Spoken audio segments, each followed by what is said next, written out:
Ankleshwar national highway 48 પર UPL-1 company નજીક એક ટેન્કરમાંથી ડ્રાઈવરનો મૃતદેહ મળી આવ્યા ચકચાર મચી ગઈ છે.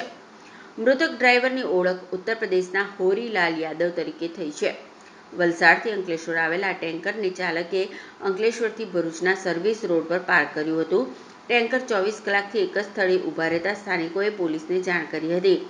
પોલીસની તપાસમાં ટેન્કરની કેબિનમાંથી ડ્રાઈવરનો મૃતદેહ મળી આવ્યો હતો. મૃતદેહ પર ઈજાના નિશાન જોવા મળ્યા હતા. ડ્રાઈવરનું ડ્રાઇવિંગ લાયસન્સ અને અન્ય દસ્તાવેજો ટેન્કરથી થોડી દૂર મળી આવ્યા હતા. અંકલેશ્વર બી ડિવિઝન અને ભરૂચ LCBની ટીમ ઘટના સ્થળની મુલાકાત લીધી છે. પોલીસે હત્યાની આશંકાને ધ્યાનમાં રાખી તપાસ શરૂ કરી છે. મૃતદેહને પોસ્ટમોર્ટમ માટે મોકલવામાં આવ્યો છે.